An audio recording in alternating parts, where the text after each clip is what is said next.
Baik, menurut data BPS tahun 2024, kelapa sawit merupakan komoditas strategis yang berkontribusi 11% terhadap ekspor non-migas dari Indonesia. Sebagian besar perkebunan dikelola oleh petani kecil yang menguasai kurang lebih 41% dari seluruh total lahan.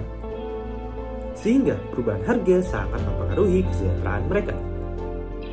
Meskipun besar, Indonesia masih sangat bergantung pada ekspor minyak sawit mentah yang membuat Indonesia rentan terhadap volatilitas harga global. Kondisi tersebut menegaskan perlunya kebijakan yang dapat meningkatkan ketahanan industri melalui peningkatan nilai tambah, lalu pemberdayaan petani, dan juga yang terakhir adalah penataan instrumen pasar domestik. Sawit merupakan komoditas yang strategis untuk Indonesia karena berperan besar sebagai penyumbang devisa dan sumber bahan baku pangan maupun biodiesel. Namun, pergerakan harga minyak nabati global yang sering berfluktuasi membuat ekspor sawit di Indonesia sangat sensitif terhadap di pasar global. Harga global itu bergerak naik dan turun karena berbagai faktor. Salah satunya adalah faktor permintaan dari negara-negara besar seperti Uni Eropa, Tiongkok, India, dan lain-lain. Dan juga kondisi pasokan kelapa sawit di negara tersedia seperti Indonesia. Nah, selain itu juga ada faktor substitusi antara minyak nabati hingga kebijakan dagang dan peristiwa geopolitik. Nah, cuaca ekstrim juga mempengaruhi ataupun adanya perubahan regulasi biodiesel dapat memicu volatilitas harga yang kemudian terasa oleh eksportir dan produsen dalam negeri.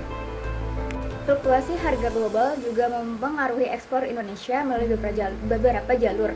Yang pertama, ketika harga internasional turun, eksportir cenderung menurunkan volume ekspor untuk menghindari kerugian. Begitu juga sebaliknya, ketika harga internasional naik, eksportir cenderung meningkatkan pasokan untuk diekspor.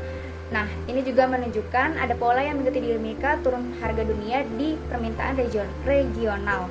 Kemudian kedua, transmisi harga juga dipengaruhi oleh kebijakan domestik. Nah, ini juga membuktikan pemerintah Indonesia beberapa kali menyesuaikan biaya keluar, pungutan ekspor, dan kebijakan alokasi untuk menjaga ketersediaan minyak sawit untuk mendukung program biodiesel. Nah, kebijakan ini mempengaruhi jumlah CPO yang tersedia untuk diekspor. Terakhir, harga global berimbas pada pendapatan petani dan juga perusahaan.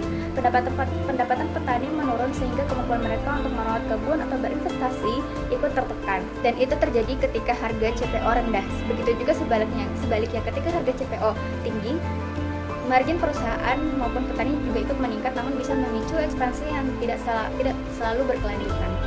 Hilirisasi sawit di Indonesia masih lemah.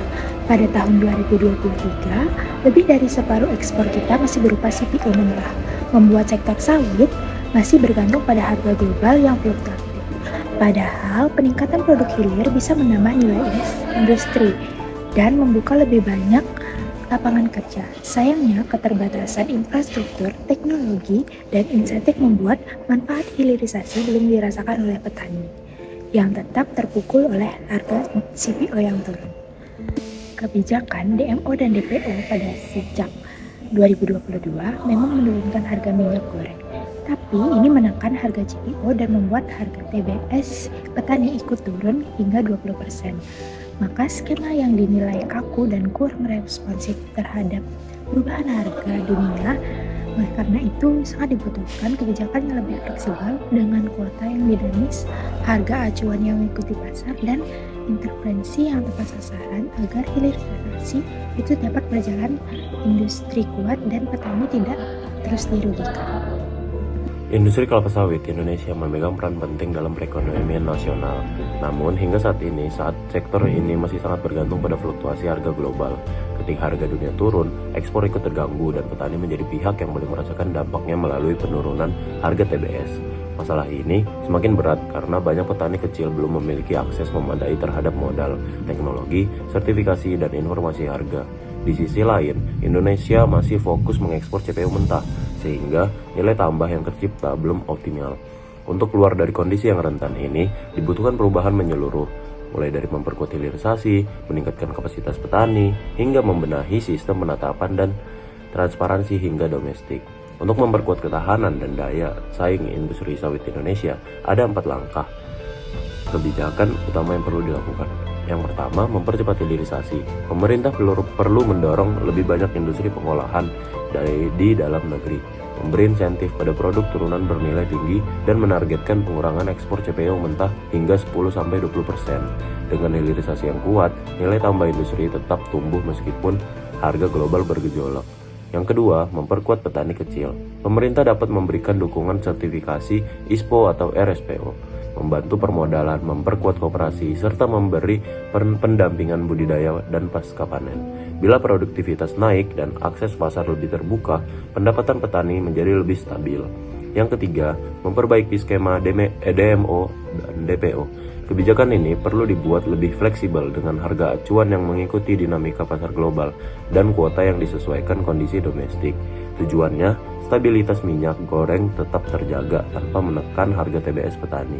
Yang keempat dan terakhir, membangun sistem informasi harga yang transparan dan real time. Dashboard nasional yang menampilkan harga CPO, harga TBS, stok, dan tren dunia akan meningkatkan posisi tawar petani serta membantu pemerintah mengambil keputusan yang cepat dan tepat. Dengan langkah-langkah tersebut, industri sawit Indonesia dapat menjadi lebih tangguh, lebih adil, dan bagi petani.